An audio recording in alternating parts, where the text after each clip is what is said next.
Hello guys, welcome back po sa ating channel. Maraming salamat sa mga bagong subscribers. At sa mga hindi pa po nakaka-subscribe, huwag niyo pong kalimutan na pindutin ang subscribe button at notification bell para ma-update kayo kung may bago tayong video. So guys, ang pag-uusapan natin ngayon is kung paano kumuha ng SID or ng Seafarer's Identity Document.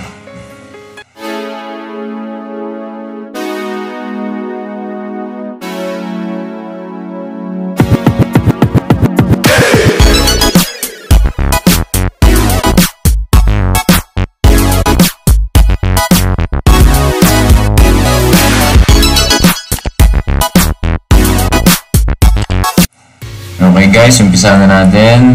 Pero bago tayo magsimula, guys, dito sa channel natin, sa video section, makikita nyo, browse nyo dito, madami tayong videos, baka makatulong sa inyo. Kaya tingnan nyo lang po dito sa home, tapos dito sa videos. Diyan po lahat ng uploaded na video natin. So guys, umpisa na natin kung paano ang pag-apply ng SID online. So, punta tayo siyempre sa ating internet browser. Punta tayo sa ating, type natin, SID, SRB.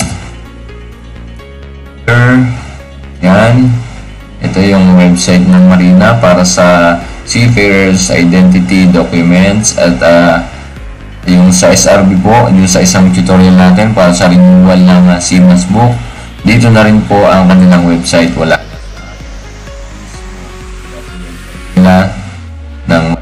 na po doon ang ating Seaman's Book. Dito na rin kasama ng SI. Yan, makikita po natin dito ang website nila, Maritime Industry Authority, SID, SRB Appointment System. So, ito na po yung bagong website nila.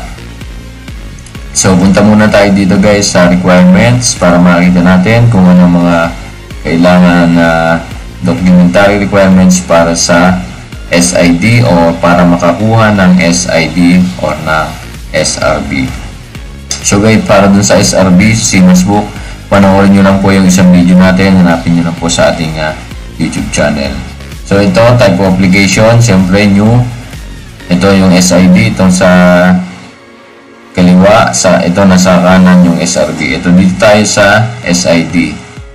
Ang requirement po dito is ito lang valid Seaman's Book natin. Ito lang po SRB. Valid SRB or yung dating SIRB. So yan, napakadali lang po. Bali, kumuha ko po ako ng SRB. Halos wala pang isang oras na kuha ko na. Hinintay ko lang. Matagal lang po yung pag-print. So, ito, click natin start sa taas. Yan. Dito, ganun pa rin kagaya ng sa SRB, time remaining, binibigyan tayo ng 30 minutes para ma-fill up pa natin lahat ng kailangan lahat ng information na kailangan natin i-fill up. So yan, terms and condition. Kung gusto nyo basahin nyo. Tapos dito sa baba, I agree. Yan.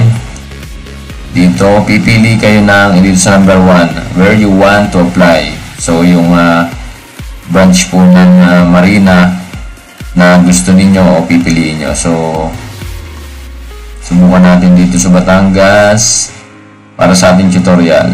Yan, Batangas. Then, dahil naka-lockdown tayo, punta tayo sa May 25. Yan. So, meron na pong slot para sa May 25. Subukan natin itong 0800 to 0900 hours. Yan. Pag na-click na natin yan, kompleto na yung 1, 2, 3, date, at saka yung time ng appointment. Sa baba, makikita nyo dito, next, application details. So, yan guys, sa number 1 dito, sa kaliwa, yan, makikita nyo, what type of application. So, new.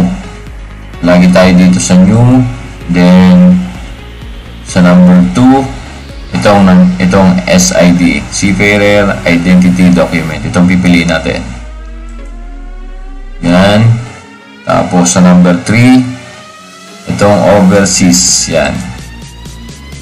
Pag na-click na natin yan, kompleto na. Next, your info. Guys, napakadali lang po ng application online. Kung sa Facebook may mga nagpo-post dyan na magpapa-assist daw, i-assist kayo para silang kukuha ng mag-a-apply online ang inyong SID. Huwag po kayong maniwala, napakadali po. Kayo na ang gumawa, sarili nyong gawa. Mas madali po at naiintindihan nyo pa yung processing. So huwag po kayong maniniwala sa mga nagpo-post na sila na ang bahala. Makakasave pa kayo ng pera dito kung kayo na ang gagawa ng sarili nyo. So yan guys, lalagay nyo lang dito yung current na SR nyo, CMAS book, number, tapos issue date, yan. Tapos ito pangalawa, personal information, yan, kumpletuhin nyo lang po yan. Last name, first name, middle name, yan. Height, weight, yan, birth information, yan, birthday nyo. Siyempre, ito, yung place of birth, region, province. Kapag nakompleto nyo na po yan, ito, yung scan documents. Meron po silang mga hihingi na scan documents. Ituloy nyo lang po yan. Dahil hindi naman tayo mag-fill up, hindi natin mai-click yung next. Hindi po tayo makakapunta dun sa next. So yan, magre-read sila. Bali yung mga red asterisk na yan, kailangan kumpletuhin nyo kahit yung mga walang asterisk na red, kahit hindi nyo napilapan. So yung mga pula po yung malaga. So tuloy-tuloy nyo lang po yan hanggang sa makarating kayo dun sa completion ng application online o completed na. Tapos may dadating po sa inyo pag okay na yun, may dadating na email sa inyo, sa ipinasa nyo na email para dun sa inyong application. So dadalhin nyo yun sa Marina sa araw ng inyong schedule ng appointment. So madali lang yun guys, huwag na kayo nga magpasi sa iba, kayo na lang po ang gumawa ng sarili nyo. Kung may cellphone kayo, pwede po sa cellphone. Kung may laptop, pwede sa laptop basta may internet kayo. So yun guys, yun lang ang tip ko, huwag kayong bumayad sa iba na sila na ang gagawa. Kayo na po ang gumawa. Madali lang po ito guys. So yun lang, sana nakatulong ito. At huwag niyo po kalimutan mag-subscribe at i-share niyo na rin sa inyong kasamahan at pindutin niyo ang bell icon para ma-update kayo kung may bago tayong video. So yun lang guys, thank you and God bless.